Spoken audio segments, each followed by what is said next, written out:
What's up? What's up? You back to another episode of One on One with BundyMcBuckets. I got the homeboy Justin in here. What up, brother? Yes, appreciate you blessing the podcast with your presence, man.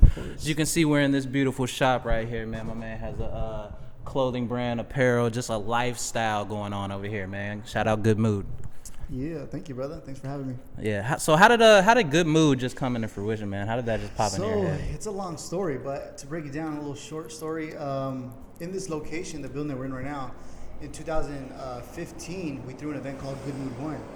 And in the timing, we threw an event, and from the event, we printed T-shirts. We had a crazy lineup, and at the same time, I was discovering myself as in entrepreneurship, and kind of finding myself as far as like what else I want to do other than DJing. And we threw that event, and from that event, I was contemplating about a name, and my mom was telling me, she's like, hey, like a week after the event, she's like, how come you don't call your clothing brand GoodMood? And I was like, duh. So we ended up leaving this location because it wasn't how it is right now, and I moved to I opened up a storefront in Boyle Heights, and I was there for about 4 or 5 years, like 4 years, and then realized that people don't really walk into storefronts no more, so I had to revamp my brand, and I was still figuring myself out. I mean, I started the brand GoodMood, but I didn't really know clearly exactly what it was fully, and in the same time, in that time, I was searching for community, and that's pretty much how it started. GoodMood from an event. Man, what's crazy is I came into GoodMood because the homegirl Natalie had the dance classes, and I was shooting videography for her, doing little recap videos for her dance. So when I came in, I'm like, yo, dope merch, I'm saying? I'm always down for good new hats, I'm saying? The name is just dope to itself, like GoodMood, period. Like, you know what I'm saying? So just coming in, the vibes were amazing. Justin was cool first time I met him. Then he has these events that he was throwing every Thursday at the time. You know what I'm saying? We're down to the third Thursday of the month. Last Thursday of every month, he throws an event here where it's like a mixer, like it's a bunch of dope DJs, dancers, designers, pretty much everything. You know what I'm saying? And it's just like you got the whole alleyway to yourself too. Like the whole storefront is pumping, like the DJs is going, music is vibing, drinks, everything, man. So how did that idea even come to just do that, have that be a staple of the community, man? Yeah, so in that timing, we were in COVID, and I was pre-COVID, I was working on my storefront and my creative space, and I had pretty much finished it, but I was like, man, I'm over here draining seeking for connection, because everybody's like so super disconnected and stuff. So you know what, I started seeing a lot of my friends going through depression, and I seen them just going through it. A lot of my artist friends is like, man, you know what are you doing tonight? Like, oh, I'm not doing nothing, just come to my store, or chill, I want to DJ a little bit, invite a friend if you want, whatever. Next thing you know, I threw this thing, and it was just literally for me to DJ and just to connect with some friends, and it was like 4 people. And then I had a dancer friend that came, and she was like, hey, how come you don't do this like every week? And I was like, oh, nah, you think people come every week? He's like, nah. And I was like thinking about it, you know what, why not? So I ended up doing it, and it started from a few people, and I turned it to like a community thing, and it's pretty much called Open Session. So Open Session is a safe space for creatives to connect, network, and let go. And you've been to a few of them, and pretty much started from that, and I did it because I felt like we needed connection. There's a lot of stuff going on in the world right now, and I feel like as human beings, we need that connection. We need to see people's faces, we need to see people's smiles, and that's how it originated. Oh, that's crazy, man. Yeah. That's super dope to just do something that everybody just feels, you know what I'm saying, that everybody just loves to come to. Yeah. Like, I've never seen anybody frowning in GoodMood. Like, you know what I'm saying? Everybody, and it's crazy too, because a lot of people come by themselves, and people that have never experienced it before, they come their first time, they're like, wow, this is like something totally different. Because, a lot of times people throw parties, and throw parties, people are always like, oh man, this is like the vibe, or like this is a real vibe, or this is for the culture. I'm like, I understand people try to make it like that, but a lot of times it's not really like that, Right here, you feel that, and it embodies it. So it's really originated organically, and I was looking for a sense of community too, because I was in the Hollywood scene, just DJing all these crazy top clubs. But I felt like the promoters, their politics, and I didn't really feel like a love of community. People I could actually be comfortable with and like talk to it. So right, yeah, that was more cutthroat, like what was going on in the Hollywood. Promoters trying to steal my guests to tally for them for them. Right. If I was DJing, I couldn't play the music that I wanted. The people that would come into the venue, they didn't even know who the DJ was, stuff like that. So. Right. So I mean, so you're obviously from the LA area. You grew up in the LA area. Yeah. I grew up in LA. Yeah. I grew up in Alhambra, moved to Riverside for a little bit, and then came back over here. Graduated from sound engineering, and then just pursued my career as a DJ, and it came with my clothing brand and with the brand GoodMood. How'd you get into DJing in the first place? So how I got into DJing? So when I moved to Riverside, we had like a housewarming party at our house, and in the timing, my dad had a DJ that came through, and he was like, he'd never been to none of our parties before, so he didn't know like our parties go to like 3, 4, 5 in the morning. So he passed out like at 12, 1 a.m. He got drunk. And then the CDJ's right there, and my dad was like, hey, just mess around with them, whatever. I was like, okay, pushing play, and I was like, oh shit, I actually like this. And not only I liked it, but I grew up to all this music of like 80s, 90s, 70s music. So my dad used to pick me up, and he used to always be bumping music. So I already knew the music already. So it just connected from that, and then ever since then, I just like started DJing, started taking it as a hobby, and then 2010 is when I bought turntables, and I would say like I got my business name and took it seriously. So. And what's your DJ name? Rude Boy. DJ Rude Boy. You see him? You out here, bro. Dope as hell. Yeah. You do. What I've noticed more about like just being in clubs and everything like that, because I've obviously had to listen to a lot of DJs. It's the transitions for me. Like it's always the transitions for me. Like what I'm saying. Like if you got the clean transitions, I'm fucking with it. I mean, of course, you obviously have to be playing music that's vibing with the atmosphere and everything like that. But exactly. There's some DJs that's fucked up some places for me, like. Yeah, no, I know. Sometimes they'll be like, "Oh man, I was listening to that song or cut." I mean, don't get me wrong. I'm like people when people meet me, they're like, "Oh man, are you from New York?" Because a lot of New York DJs cut and they scratch and stuff, or they like they cut the songs like play a little faster. So, I'm like a battle type of DJ, so I can't listen to a song more than a minute, or like a minute or so, and I already want to cut it already. So, it's just how it is. But I definitely understand what you're saying, though.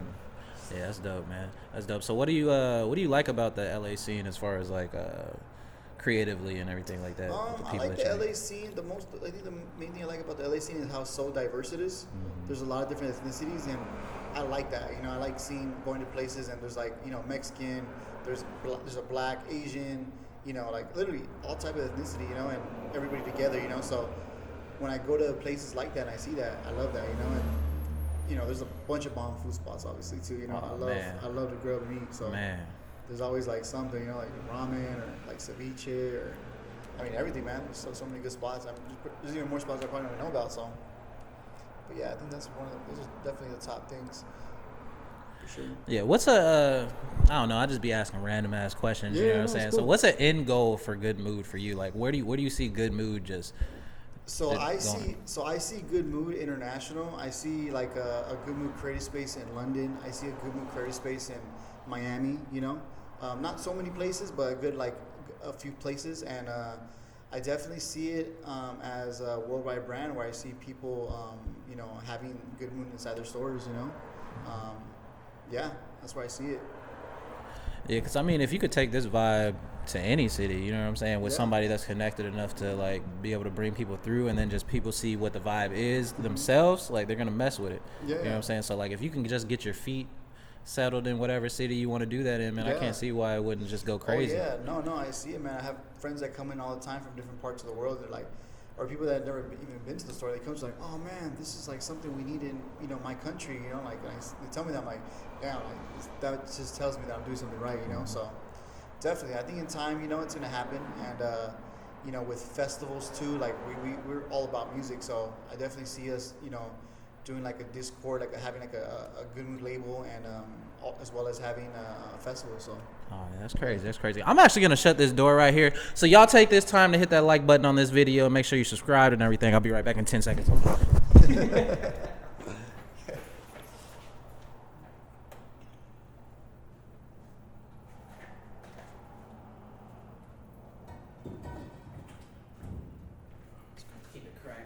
crack. That's cool. And I'm back, like I never left. So let's get to know Justin a little bit more, man. Like, what do you look at life like? What do you want to bring to life with this good mood, with this good mood thing, and with the vibes that you bring to everybody, especially every Thursday or every time I come in here, something's happening. You know what I'm saying? Yeah, So yeah. like, what do you want to bring to people's life? That's actually a great question. You got me in a spot right now, but I think the main thing, honestly, is just giving people the reminder. That hey, I know everybody goes through things. We all gone through stuff. Traumatic stuff through the past. Just knowing that your past or your future doesn't have to be your pretty much what you're about. It could be literally you're being present. Just being present. I feel like that's the main thing.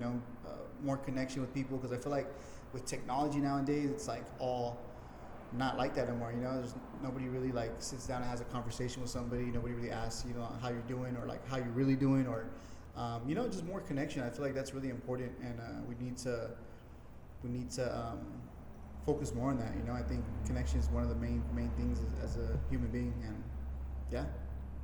No, I like how you put that, because for me, like, I feel like doing something genuine, you know what I'm saying, is going to have a way better outcome, instead of just, because you could be just doing this just to get yourself ahead. I mean, obviously you're going to get ahead just doing this, you know what I'm saying? Yeah. But like, there's no stipulations for people to come. Like, there's no, like, you're not just reaching out to people that can just help you, you know what I'm saying, to do this. Like, everybody that comes, like, just genuinely wants to be here and genuinely enjoys themselves. Like, you know what I'm saying? Definitely. I'll be seeing random people that I follow on Instagram just at a Good Mood event. I'm like, bro, how you know about Good Mood? It's just like, oh, a friend told me or something like that. Like, you know what I'm saying? So like, or when I came last time, there was a couple people I knew that was just here, and I was just like, yo, man, welcome. Like, I know I'm not here all the time, but it's like, yo, I appreciate seeing people in a space where I like to have fun. Like, you know what I'm saying? Yeah, no, it's true. I think it's important for us creatives, because I think a lot of times too, we feel like, when you go into any place, you feel kind of like, oh, if you go by yourself, like, think about how many times people really would go somewhere by themselves. Mm-hmm. And it's kind of like, makes you think like, yeah, go by yourself, that's kind of weird, but no, like, it's actually okay. It's awesome when you can go places by yourself and just like let go and not have that thing in your mind telling you like, oh, you don't know nobody, or just have that conscious or your ego telling you things. So I think that's important, to be able to feel safe and be able to be at home and just literally walk into a family you never even thought you had, so. Mm-hmm. Yeah, because I've invited people here before, you know what I'm saying? It's been girls that came by themselves, like, you know what I'm saying? And I'm just like, I'm like, yo, check out the page, like, check out the vibes, like, you know what I'm saying? It's like, everything's going to be okay, like, you're going to be safe here, everybody's going to be welcoming, open arms, like, you can feel free to talk to anybody, jam out, like, dance. The dance circle's happening at all times in here. I'm not getting into it because I'm just a two-step. I got the two-step down, like, that's all I do is two-step. Yeah, I'll just two-step, man. Like, don't hype them up that much, break man. Break down the splits real quick. Oh, hell no. Hell no. The split, that's pain just even thinking about doing that shit right there, bro. So you're into a lot of different things, you know what I'm saying? I see you into dirt biking. Somebody stole your dirt bike though, huh? Yeah, I'm looking for one right now. So yeah, damn, man. If you see a dirt bike with a Good Mood sticker on that thing, man, snatch it up. Just get in contact with us. You know what I'm saying? We still gotta find that thing, but yeah, we got a reward for you. Yeah, but yeah, dirt bike. How'd you get into dirt biking and everything? Like that? So when I moved to Riverside, there's just so much different things like that out there. My dad, he pretty much got us a small little. He got me like a 100 cc KX 2-stroke Kawasaki dirt bike. And I was literally just trying riding it. It was super fun, and got into it, got a little hobby, and started getting bigger bikes. And I've been riding ever since. BMXing too. I got my bike right here too. Mm-hmm. BMXing, in the shot. And then paintballing. Yeah, all that stuff, all that outdoors things, that adrenaline rush. Yeah, I want to go paintballing, man. That looks like a good time. I have never been paintballing. They hurt a little bit. They do? Yeah. Don't get hit then, man. We got to really be on our Call of Duty type shit, bro. You know what I'm saying? Yeah, it hurts. I mean, I feel like it doesn't, but I played it sometimes in some arenas where people, because you could put your velocity stronger, Mm-hmm. So I've seen some people that put it hard and like boom, or even their paintballs are not even like paint. They might be hard or some shit. So it's like, imagine like. We might box if we're not using regulation equipment around here, bro. You're hitting me harder than I'm hitting you. We might be boxing. For real. Huh? That's crazy. But I'm gonna be out there taking it seriously though, man. You know what I'm saying? I'm painting my face. No, it's fun. It's fun, especially like the tacticals when you're like in Like it's like it feels like you're in the army or some shit, you know, like you're like in battle zone and stuff. It feels dope. Because I used to take laser tag seriously as a kid, bro. Laser tag was not a fucking game, bro. If you came into that arena with me on the laser tag, and what sucked about laser tag, like, you don't really know you hit them all the time. Like, you might hear that little pew, like, you know what I'm saying? But, like, you be like, yeah, that shit was fun, man. That shit was fun. Take me back to some younger days. They don't have that many of those anymore, huh? Laser tag? They might have the little raggedy places, but laser tag just isn't fun like that anymore. You know what I'm saying? Unless it's just some type of like super high tech laser tag. Because I remember those used to be like putt, laser tag, like going go karting. You know what I'm saying? Like Discovery Zone? I think there was a Discovery Zone because like I grew up like I was in Springfield, Missouri. There was a Discovery Zone. It had like a little thing you can grab on, slide all the way down, like games, all types of shit, huh? Yeah. Damn, that must have been it then. That was a long time ago. Yeah, like balls and shit, all kinds of shit. Yeah. Little courses. Damn, that's crazy. Discovery Zone, man. I do remember that. They did have a little raggedy ass Discovery Zone in Missouri. They had some. That's nuts. Crazy. Damn. So what was a go-to? What was life growing up like for you, man, with Justin as a kid? You know what I'm saying? Life was honestly really good, man. You know, like I feel like, you know, thinking back into everything, like, you know, everything happened perfectly how it was supposed to happen. You know, I feel like growing up, you know, my parents had me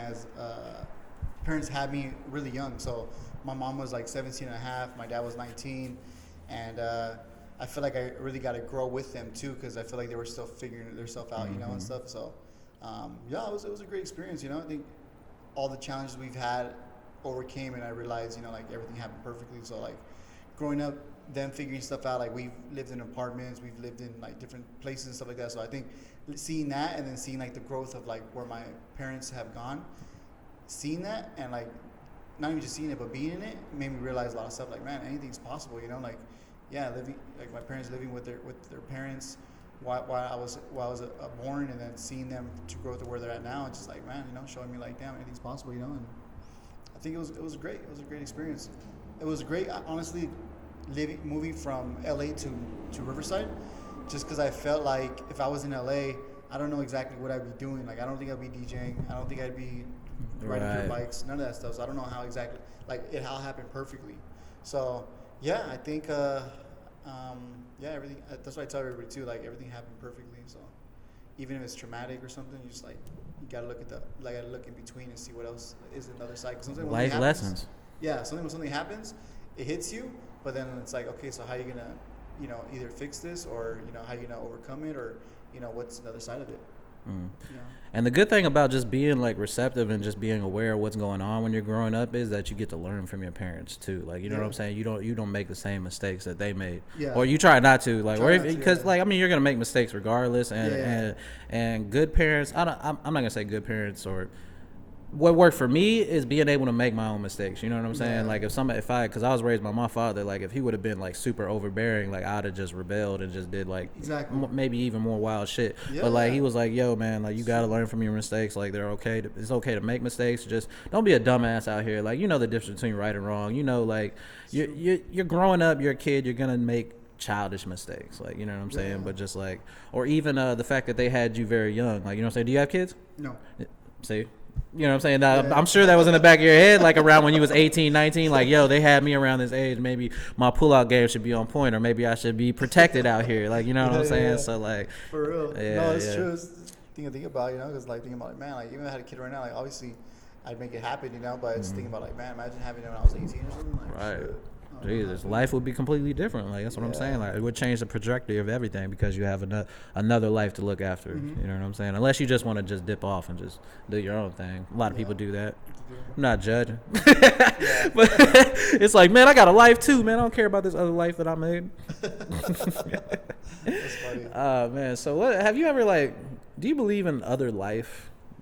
Another life? Life, like, off of this planet. Yeah, do you really definitely. I mean, you know, there's Mars, there's all these different planets around the world. I mean, I don't see why not. There's definitely some other organisms, creatures out there, you know, for sure. You know, whether they don't look like us, but look different, I'm pretty sure that there has to be, you know. Do you believe that they're just pulling up on the Earth to just check us out and just watch us every now and then with all these, like, UFO sightings and stuff like that? I mean, like, honestly, I really don't know, man. I can't really say exactly what it is or how it is, but there's definitely something else out there for sure, I have to say.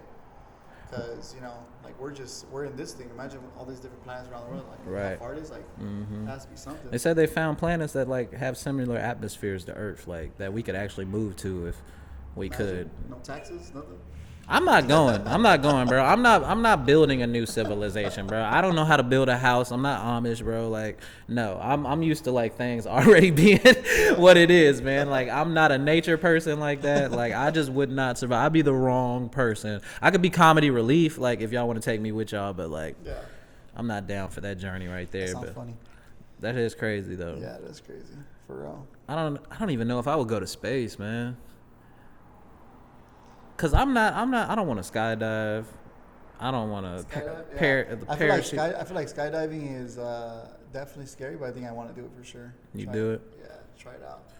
I can see myself already trying it. Like I get up there and then I'm just like, you know what? I don't want to do it no more. But when you get up there, you got to do it. So like this dude's going to be pushing me out of an airplane and we're going to be fighting all halfway down. Like for sure. Like I'll be like, you motherfucker. Pushing me down. I'm leaking. I'm peeing on myself. I'm doing everything, bro. I don't care, man. Funny. I'll jump out of the airplane if I absolutely have to. Man. If it's life or death, give me the parachute. I'll figure it out. You know what I'm saying? But like just for fun, because that's not fun for me, bro. Yeah, I mean, it sounds a little, scary, but I feel like a lot of people that have done it, they said they felt like, oh man, they released a lot of stuff. It felt like an experience. So I'm like, damn, it sounds dope, Yeah, I can understand that part of it. Yeah. I'll figure out other things, to get that awakening feeling. You know what I'm saying? Yeah. I'll go super fast on land, like you know what I'm saying. Yeah. I'll go push a car to its limits. You know what I'm saying? But like in the air, bro, no. Yeah, I feel that. Crazy. Do you think dinosaurs could coexist with human beings? They could live. They could exist. I mean, I don't know. Imagine just going to Coachella and a damn T-Rex just pop up out of nowhere, like.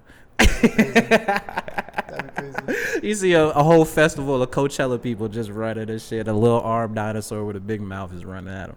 That sounds crazy. I know, right? That would be weird as hell. I just saw that Jurassic Park movie like last week, was so it? it was okay. It was okay? It was okay. Yeah, I heard it was okay too. Yeah, I mean, heard Top Gun was better. I haven't seen that one yet. I just seen the first Top Gun like 3 weeks ago. I just seen the first one like a couple days ago. For real? You good, liked it? yeah, I mean, it's straight. It's good. It's good. All right, so the flying scenes are intense. You know what I'm saying? Those are my favorite parts of it, man. But the red, like, it's corny as hell. Like, it's 80s, like, corny. Yeah. They keep playing those two songs over again, like, take my breath away. Every time something romantic happens, like, we can't switch up the songs. Then you got the I agree to the danger zone and something danger zone. You know what I'm saying? So, like, but I did like it. I enjoyed it. It was corny, but it was exciting. You know what I'm saying? So like I do plan on seeing the new Top Gun whenever I get a chance. It might just be when it drops on HBO Max or something, but like no, definitely I feel the same way. I was like trying to remember if I seen it before. My brother was showing me and I was like, oh shit, it's pretty good. I like the flying scenes too. Shit's real. Like, oh shit, like, it's crazy how like man, they like turn. They both turn. They hit each other or some shit. Yeah, it's fucking ridiculous. If you could recreate a movie and star in it, what movie would you pick? If I could recreate a movie and star in it, Like for me, mine would be Above the Rim. Above the Rim? Yeah, you remember that movie, the '90s movie with Tupac and shit, and I would play the main character in that and just do that over again. That'd be dope. If I could recreate a movie, shit. Good question. I know it's a weird question. Like whoever asked something like that. No, I was trying to think of a good movie. And an actor too. Shit. You don't have to be like the main person in the movie. You could play like a cool like little side part, no, but but like it sounds dope because I have a little interest in acting too a little bit. So I was like thinking like, damn, what would be a dope movie to be in? Shit. Cause I could even do like Equalizer 2, like you know what I'm saying, like whatever role that black dude played or whatever, I could play that role. Like I think it'd be pretty dope, like something with Will Smith, like a movie from Will Smith or something, like maybe Men in Black or some shit or something like that. Ooh, are you playing Will Smith's part or are you playing alongside Will Smith? Playing Will Smith's part? Yeah, cause first Men in Black, bro, that shit was cold, bro. Like even how like he even started to be a MIB agent and stuff like that, Yeah, bro, that was dope, man. Yeah. I remember that. I had the soundtrack to that movie like when I was young. Like I remember, I think I lived in Houston for like a year when the year it dropped, and like, But do you remember that creepy ass song in the beginning? They had that song on the album, and I just remember like one night when I was listening to it mad late, like it shit creeped me out. I was like, what the fuck? That's a random story. I've never thought about that until right now crazy. and stuff, bro. That is dope, man. You pick Men in Black. Men in Black, yeah. Dang. So would you be an intergalactic officer for peace? What's that? I don't know, Men in Black officer. I don't know. I just figured like that would be what they're called or something. Like not like a Green Lantern, like you know what I'm saying, Yeah. but like, Shit, I mean, sounds cool. I'll be down. But you'd have to like not have any contact with your family anymore. That's Your true. girl, that shit's over with. Oh, like real life. You're talking about, Yeah. No, probably not. Right. It's like, bro, I got too much going on. I got a store, man. Come on, bro. Like, I know y'all need me. Yeah. But nah, man. That'd be cool, man. So what you got coming up, man? What's the next step for Justin? So we have next week, June 30th, every last Thursday, we have our next open session, and that's going down here, same location. And then tomorrow we're gonna be at the El Sereno Street Market, which is right here close to GoodMood. And then July 17th, we have our GoodMood Day Party here. So that should be pretty dope, pretty exciting. Just for context, today is June 21st. You know what I'm saying? This might not come out for a couple weeks, so Yeah. you know, those are just little dates you can always come to. But make sure y'all go and follow GoodMood at GoodMood LA on Instagram, and then GoodMood creative space. No, just look at that camera right there and tell everybody where they can find everything to do with GoodMood. Yo, what up, y'all? So, check it out. You can find us at GoodMood LA on Instagram, at goodmood.creativespace on Instagram, and then if you guys want to search for me, rudeboy_LA. Man, everything you need, man. And make sure y'all come through and check out GoodMood, man. All the merch. And I got much more too, man. I got hoodies, sweatpants, man. Yeah, bro. I got the bag. I call it my little weed bag, you know. So whenever you see me with the GoodMood bag, just know I got that weed on me. Ask me to roll one up. Why not? But go follow everything to do with Justin on all social media platforms. You know what I'm saying? Go hit that like, share, subscribe, everything. And I appreciate y'all pulling up for another episode of One on One with BundyMcBuckets. Much love to my brother Justin for blessing the podcast. Thank you, brother. My dog. Appreciate you, man. We out here, man. Everybody be safe.